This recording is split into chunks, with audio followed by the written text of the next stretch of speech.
Dalam kehidupan berbangsa dan bernegara, tentunya kita sebagai bangsa Indonesia memiliki Pancasila yang diawali dengan sila ketuhanan dan diakhiri dengan asas keadilan.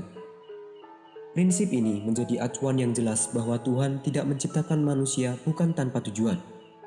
Manusia diciptakan untuk saling menghormati, menghargai, dan berbagi peran baik pria maupun wanita. Banyak orang yang tidak memahami status perempuan di dalam Islam. Mereka menilai peran perempuan hanya dari perilaku pemeluknya.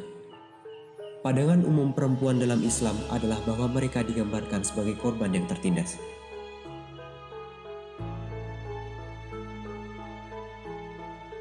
Jika kita mengutip dalam Quran surat Al-Hujurat ayat ke-13 yang berbunyi, "Kami telah menciptakan kamu dari seorang laki-laki dan seorang perempuan, lalu kami jadikan kamu berbangsa-bangsa dan bersuku-suku untuk saling mengenal." Di sini jelas terlihat bahwa pria dan wanita memiliki kedudukan yang sama di hadapan Tuhannya. Artinya, laki-laki dan perempuan memiliki kewajiban yang sama, yaitu saling bergotong royong dan mewujudkan pembangunan secara berkelanjutan. Islam selalu membawa perubahan sosial menjadi lebih baik.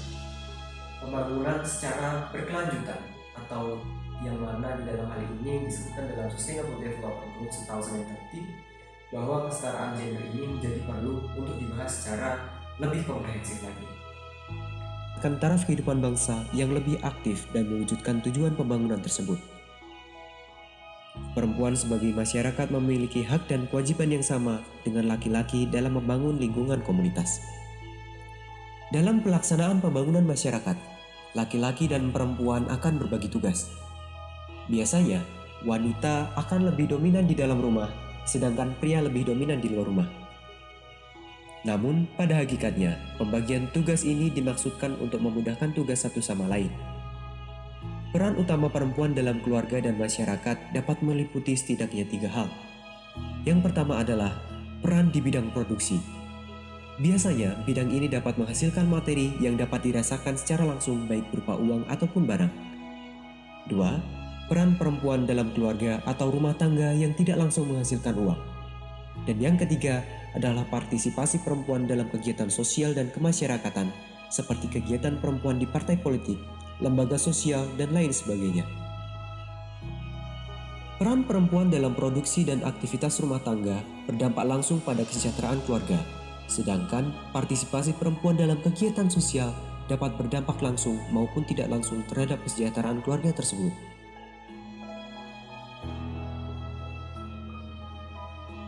Dalam peran ketiga ini, perempuan memiliki kiprah yang lebih di dalam dunia politik dan kemasyarakatan.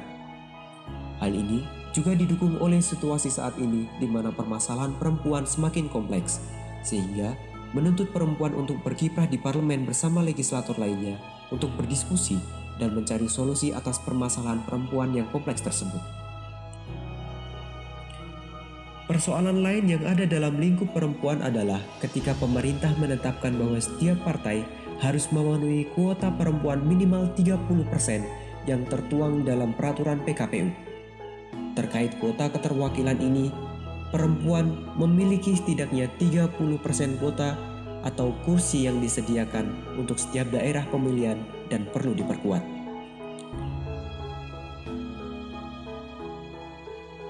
Partai politik merupakan salah satu alat atau sebuah sarana yang dapat dimanfaatkan untuk menyampaikan aspirasi perempuan di dalam parlemen.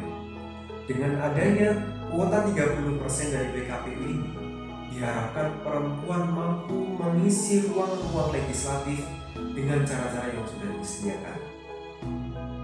Menunjukkan kemauan dan kemampuannya melakukan aktivitas di dalam partai, sehingga keberadaannya dapat dijadikan sebagai standar penilaian kerja sekaligus sebagai sebuah analisis sosial yang bagus untuk sarana peningkatan kesejahteraan perempuan.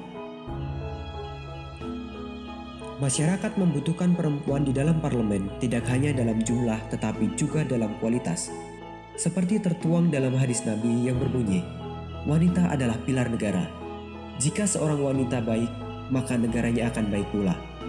Namun, ketika perempuan buruk, maka negaranya akan mendapati kerusakan." Dari penjelasan tersebut, perempuan memiliki nilai yang sama dan setara dalam kehidupan bernegara. Dan tentu, kita dituntut untuk memahami hakikat fungsi dari sistem kenegaraan itu sendiri. Termasuk dalam politik bahwa perempuan juga berhak memilih dan dipilih, yang dari sini menempatkan perempuan pada posisi yang jelas dan didukung oleh landasan agama. Untuk itu, jangan ragu menyuarakan hak-hak Anda di dunia politik. Tanpa Anda, Indonesia kurang satu. Saya Muhammad Yasir Abdad, Departemen Hubungan Internasional Universitas Muhammadiyah Yogyakarta.